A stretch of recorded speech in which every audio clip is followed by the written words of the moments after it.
If you're a maintenance supervisor for a commercial property, you've had to deal with everything from leaky faucets to flickering light bulbs. But nothing's worse than that ancient boiler that's lived in the building since the day it was built, 50 years ago. It's enough to make anyone lose their cool. That's where Grainger comes in. With industrial-grade products and dependable fast delivery, Grainger can help with any challenge, from worn-out components to everyday necessities. Call, click Grainger.com, or just stop by. Grainger, for the ones who get it done. Estás en Planeta Caracol. Estamos en Caracol Radio, estamos de fin de semana en Planeta Caracol y por supuesto muy comprometidos con los diferentes retos que se plantean de cara a que seamos cada vez más sostenibles, amigables con el medio ambiente, a que tengamos voz y voto en la definición de litigios, de situaciones donde está de por medio nuestros recursos, nuestra calidad de vida, la salud, la seguridad alimentaria, la tierra, el agua, los mares, en fin. Por ello me encanta, me da muchísimo gusto saludar a la directora de WWF Colombia, Sandra Valenzuela, porque vamos a hablar justamente de los retos que se plantean por parte de WWF en diferentes materias en nuestro país, pero de antemano sea la oportunidad, Sandra, de desearte lo mejor a ti, a todo tu equipo y que sigamos adelante en Planeta Caracol y allí en WWF dando líneas directrices para que conservemos, para que seamos más amigables y respetemos el planeta, el entorno. Hola Sandra, ¿qué tal? Muy buenos días. Pues muy buenos días, es un gusto poder estar aquí, Fidel, una vez más compartiendo los retos y las oportunidades que tenemos pues para la conservación de los recursos naturales en Colombia y en el planeta, y también desearte a ti y a toda la audiencia un muy buen año, que estoy segura que vamos a estar celebrando buenos hitos para la conservación. Claro que sí, y quizá de los retos, las tareas a corto plazo, la implementación del Acuerdo de Escazú, que en buena hora por fin se le dio trámite en el Congreso de la República y ahora es una realidad, pero para que esto tenga validez, tenga peso, se tiene que implementar. ¿Qué posición hay desde WWF Colombia, Sandra, en torno a ello? Pues ese es uno de los primeros retos que sí vale la pena mencionar.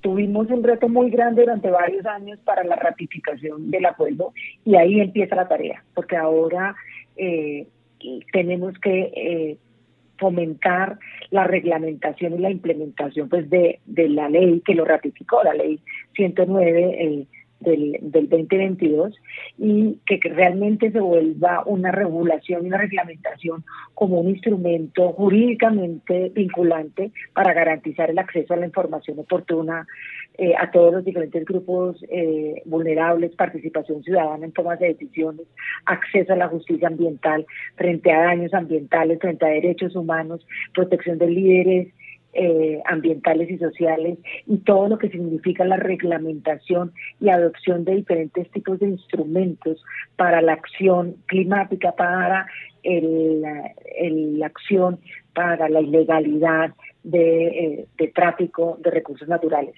Claro, llama la atención, Sandra, que en informes de organizaciones no gubernamentales globales se advierte que los líderes ambientales están en los primeros lugares, lamentablemente, de ser víctimas de amenazas y atentados. Colombia no es la excepción y ese tema es fundamental, hay que tenerlo vigente, que no pase por debajo de cuerda. Exacto, entonces se vuelve un reto tanto de proteger a nuestros líderes ambientales y sociales, pero también de generar las condiciones para que se pueda ejercer la participación ciudadana, para que se pueda ejercer el control y la veeduría desde la sociedad, desde las ciudades, desde los territorios, desde las organizaciones comunitarias, desde las organizaciones de la sociedad civil, etcétera, para que realmente podamos tener una justicia ambiental y una voz incluyente desde diferentes espectros de la sociedad. Eso es realmente valioso. Este acuerdo de Escazú nos permite a todos tener voz y voto, acceso a la información. Es fundamental en un país como el nuestro, donde se plantean conflictos ambientales en diferentes regiones y por diferentes razones, Sandra. De allí que el acuerdo es supremamente valioso en aras de la transparencia y de la defensa de los recursos.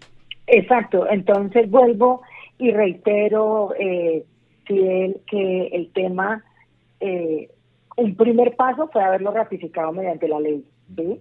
Pero ahora lo que necesitamos es la implementación, la reglamentación, la adopción en los diferentes territorios, que realmente se genere y se fortalezca la participación ciudadana, pero sobre todo la transparencia en la forma del manejo de los recursos naturales para controlar tráfico de la ilegalidad, para proteger a los defensores como lo estábamos mencionando, etcétera. Entonces es un reto de país muy fuerte que debemos de trabajar en conjunto con el gobierno, con las organizaciones y a nivel nacional y regional para que realmente tenga vida.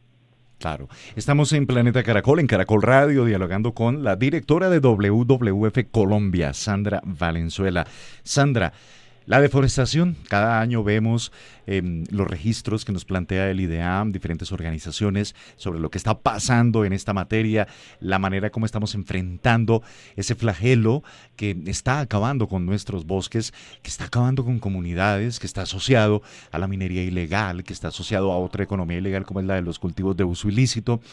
Y que vemos con a veces pesimismo o a veces con cierto optimismo, sí se puede, trabajemos en ello, en procurar la defensa de nuestros bosques. Allí, ¿cómo se plantea por parte de WWF reflexiones de cara a eso, a potenciar la lucha contra la deforestación? Pues precisamente como tú lo dices, se ha venido generando un aumento de esas tasas de deforestación, en particular en unos núcleos en la Amazonía colombiana y en el Pacífico y en los bosques secos en la zona del norte como principales focos. Entonces acá tenemos un reto y un desafío muy importante. Yo digamos que lo resumiría en varios aspectos. El primero es buscar realmente una acción concertada con los demás países amazónicos. Yo fomentaría, como lo ha venido mencionando el presidente en varios de sus presentaciones nacionales e internacionales, un gran acuerdo amazónico. Y creo que tanto con el acuerdo que se hizo con Surinam durante la COP de Cambio Climático, como las negociaciones que se están teniendo con el presidente Lula, y así sucesivamente, necesitamos fomentar este gran acuerdo para hacer una moratoria a la minería en la Amazonía, sería un llamado que yo haría, y a no minería en la Amazonía, y un llamado a cómo fortalecer los acuerdos sociales y los acuerdos institucionales para la estabilización de la propiedad en el territorio y generar realmente una economía local ilícita forestal en la Amazonia, usando realmente la base de biodiversidad y que realmente la naturaleza y los recursos naturales sean parte integral de la sostenibilidad de la misma región por un verdadero adecuado uso. Entonces creo que realmente fomentar una bioeconomía, como se ha venido denominando, una economía lícita en la región para contrarrestar la deforestación, es un llamado urgente, y ahí estamos todos para seguir apoyando esa forestería comunitaria. Y un tercer elemento, Fidel y oyentes, en mi modo de ver, sería cómo realmente para poder tener una economía lícita tenemos que tener unas infraestructuras. Entonces, ¿cómo se implementan las guías para una infraestructura viaje o multimodal verde que ya se han venido adelantando con el Ministerio de Transporte desde hace varios años, y la idea es su implementación total dentro de la región? Y adicionalmente generar todo un llamado a la acción del agua. A veces se nos olvida que la Amazonía es agua, ¿no? Y estamos siempre enfocados en los bosques, pero aquí también hay que tener todo un tema de la importancia de nuestros ríos y de Colombia, un país anfibio, y de cómo generar todo un llamado colectivo a la protección de estos ecosistemas acuáticos, ya que también hacen parte de las economías locales, pero también de la regulación climática. Entonces creo que resumiría en esos 4 grandes retos en el marco de la lucha contra la deforestación, en particular en la Amazonia. Si ya nos vamos hacia el Pacífico, es un tema de la minería en la zona del Atrato y en la zona del Bajo Cauca, donde tenemos que fortalecer una minería un poco más artesanal, también por unos temas culturales, y también una lucha contra la ilegalidad y contra la bioacumulación de mercurio que se ha venido dando en los años del uso del mercurio, la implementación del acuerdo del no uso de mercurio. Entonces, en esa medida, todos los procesos de restauración y de recuperación de zonas degradadas y de mirar diferentes tipos de alternativas también con las organizaciones locales para fomento de un mayor control territorial social. Así es, Sandra. Y mira, en uno de los puntos que tú planteas, además de la acción de los países amazónicos contra la deforestación, la bioeconomía, el llamado por la acción del agua también, ese derecho que se debe reconocer y hacer efectivo de la titulación de la propiedad sobre las tierras de comunidades indígenas y de colonos que están allí generaciones tras generaciones y que se convierten quizás en un capital humano, Sandra, que ayuda a potenciar la protección de estos recursos, la protección de la Amazonía como un vasito de agua para todo el planeta.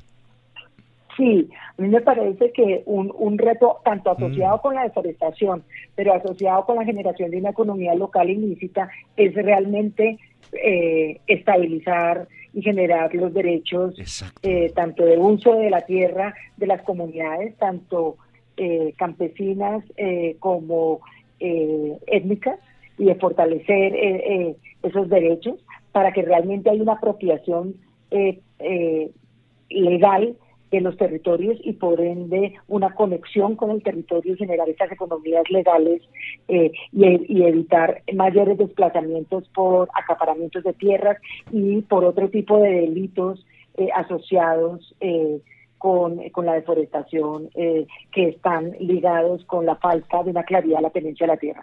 Así es. Estamos en Planeta Caracol, en Caracol Radio. Estamos hablando de estos grandes retos con Sandra Valenzuela, directora de WWF Colombia. Hablamos primero de la implementación del Acuerdo de Escazú, ahora del control de la deforestación con 4 enfoques claves que nos ha compartido Sandra. Y sin duda, y muy al tenor de la actualidad, sobre la cual pues no vamos a hablar, Sandra, pero sí la importancia de entender la transición energética, que es algo que nos toca a todos, desde el hogar, las industrias, la producción, el comercio, la movilidad, y ya se está haciendo vehículos eléctricos, techitos fotovoltaicos que ayudan a alimentar conjuntos residenciales, lo vemos en centros comerciales, en universidades, quizás son los primeros pasos, es un bebé el cual tiene que aprender a caminar y a fortalecerse. Esa transición energética no da más mora, Sandra. Pues bueno, este es un reto por sí solo y precisamente como tú lo has denominado, Fidel, transición energética. No se trata de decir a los recursos no renovables o los combustibles fósiles de un día a otro, no, porque en muchos temas necesitamos generar toda una ruta de trabajo con los diferentes actores que están asociados con la generación de energía, tanto de petrolera como gas, como todos los nuevos renovables, y construir una ruta de trabajo entre todos para generar poco a poco en el transcurso de los siguientes años ir generando precisamente esa transformación de cómo generamos energía o cómo generamos diferentes tipos de insumos para uso diario, como temas de salud o llantas incluso, que vamos necesitando para diferentes acciones. Entonces realmente necesitamos, como un reto muy a corto plazo, es generar este plan de acción minero-energético, también con el transporte en sí, para tener unos hitos del país en el corto, en el mediano y en el largo plazo para ir avanzando en la transición, como decías tú, ya que no sea unos casos puntuales de transporte eléctrico, sino ir avanzando con transporte multimodal, eléctrico y híbrido incluso, y así sucesivamente en las diferentes acciones para realmente reducir las emisiones de gases de efecto invernadero, pero no afectar la economía y paralelamente fortaleciendo energía eólica y otro tipo formas que necesitamos para la economía. Claro, tenemos a La Guajira como un motor fundamental para la energía eólica, se trabaja allí en parques, para ese sentido, fotovoltaica también, ya tenemos algunos parques y los mismos generadores de energía, Sandra, lo están asimilando y eso no está mal, o sea, está perfecto porque no se está diciendo no a X o Y, no, está complementándose, lo cual es supremamente válido. Pasemos a un cuarto punto y tiene que ver, Sandra, con el Acuerdo Global sobre Biodiversidad. Allí también es responsabilidad de todos los actores vivos de este planeta, hablar y entender, asumir y cambiar para este Acuerdo Global sobre Biodiversidad.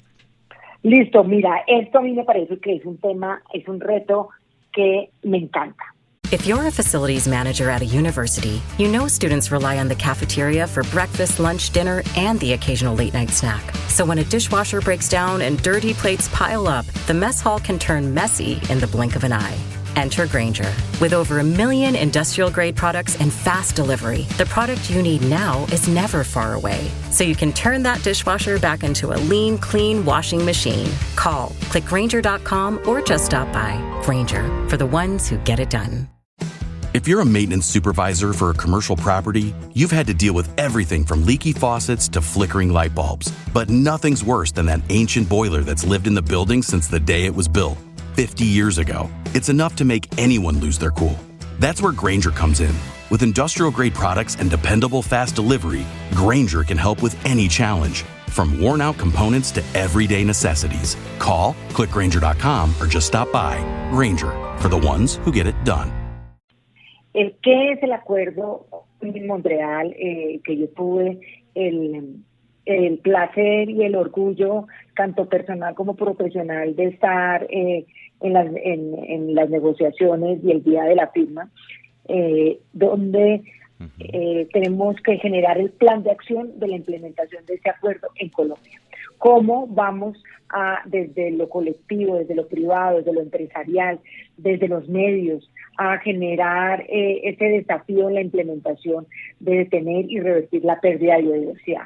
Entonces aquí tenemos, por un lado, la generación de ese plan de acción y es la implementación misma de la política de biodiversidad, y la política puede ser como decantada en varios aspectos: cómo fortalecer nuestras áreas protegidas y parques nacionales naturales en el país para que tengan promuevan una equidad y una inclusión, generen unos acuerdos de gobernanza y unos usos de nuestra biodiversidad adecuados y en los diferentes territorios, y sean manejados de forma efectiva. Otro tema de reto de Kunming Montreal es la generación de diferentes instrumentos y vehículos de financiamiento para la reducción de la brecha de la implementación de esas metas de conservación de biodiversidad. Esto es un reto importantísimo. Un tercer reto en el marco de la implementación de Kunming Montreal es la restauración de diferentes tipos de ecosistemas, manglares, bosque seco, bosque andino, bosque de transición, bosque húmedo tropical, etcétera, y cómo también ir avanzando hacia no solo plantar árboles, sino generar unos procesos de producción, conservación y restauración que generen una conectividad. Y otro reto que se nos olvida mucho es el país oceánico. Y tú y yo conversamos hace un par de meses sobre esto. Sí. Y aquí hay unas metas muy importantes frente a los océanos. Y cómo Colombia, con sus recientes declaraciones de ampliaciones de sus áreas protegidas en las costas y en los mares, genera realmente una implementación de esa conservación efectiva en las áreas protegidas, una articulación de estrategias con los demás países en la región, en zonas de manglares, en las zonas oceánicas, con nuestros países vecinos, un control de la pesca ilegal. Y todo eso está plasmado de diferentes formas en Kunming Montreal. Y un quinto elemento es el agua dulce, y ya lo habíamos mencionado hace un momento, sí, alrededor de la Amazonía, es cómo generamos también un acuerdo y un plan de acción para la reducción de la vulnerabilidad de nuestros ríos y en la implementación de esas metas que quedaron referenciadas con la protección de los ecosistemas acuáticos, porque antes en los acuerdos de biodiversidad no se tenía en cuenta el tema del agua, y por primera vez logramos integrar metas de biodiversidad y agua y ecosistemas terrestres. Entonces, acá Colombia, siendo un país anfibio, tiene un reto muy importante de generar la restauración de cierto tipo de ecosistemas acuáticos, de conservar ecosistemas acuáticos y de trabajar con todas las instancias de manejo del riesgo, de cómo reducir la vulnerabilidad de las comunidades, de la pérdida de infraestructura por todos los fenómenos de la niña y el niño, como lo hemos visto en el país. Sí, sin duda. Puntos importantísimos que tú claramente nos explicas, que nos sensibilizas también para poder entender esos retos que son fundamentales y creo de los cuales todos, directa o indirectamente, podemos de una u otra forma ser actores no pasivos, sino muy activos para comprometernos, para difundir el mensaje, para entender que es urgente implementar ahora el Acuerdo de Escazú, para entender que se debe trabajar en una nueva dirección del manejo de la Amazonía, con todo lo que tú nos decías, el tema de los títulos para indígenas, para campesinos, el tema del manejo del agua, una bioeconomía allí, eso es fundamental, por supuesto, valiosísimo. Estos retos en cuanto al Acuerdo Global sobre la biodiversidad, allí está de por medio la vida del planeta. El planeta seguramente se reinventará más adelante y la transición, que es transición energética. Y siempre, Sandra Valenzuela, directora de WWF Colombia, es un placer conversar contigo, que tú estés en esta mesa con los oyentes de Caracol Radio, de Planeta Caracol, compartiendo estos contenidos y haciéndonos creer que es posible y que lo que vienen haciendo desde tu oficina, desde tu agencia WWF Colombia es valioso y debemos apoyarlo. Sandra, gracias por estar acá en Caracol Radio, en Planeta Caracol. No, muchísimas gracias, Fidel, oyentes. Acá desde WWF Colombia cuentan con nosotros de generar la información que se requiera por parte de toda la comunidad. Y hay un tema que no quiero que se me quede en el tintero, claro que es, y te invito a un programa en un par de semanas, que es el tema de alimentos y de reducción de desperdicios, que es un reto para el país y para el mundo, y eso se articula con la implementación de la reducción de plásticos de un solo uso en el tema de empaques y de los alimentos que tienen que estar libres de deforestación, como nos lo está pidiendo el comercio internacional en Europa y en otros países. Entonces, dejo este titular para que abordemos en un siguiente programa para poderle comentar a los oyentes este reto que por sí solo tiene todos unos desafíos que desde WWF Colombia estamos avanzando. Claro, y tiene que ver con nuestros hábitos de consumo y son alarmantes esas cifras de alimentos que se pierden, se desperdician cuando perfectamente los podemos aprovechar. Claro que sí. Más adelante estaremos conversando nuevamente, Sandra. Perfecto, tenemos una nueva cita. Muchísimas gracias. Pero claro que sí, es tu casa, Caracol Radio y Planeta Caracol. Así vivimos, así nos contagiamos para proteger el planeta, nuestros recursos aquí en Caracol Radio, en Planeta Caracol. Haces parte de Planeta Caracol.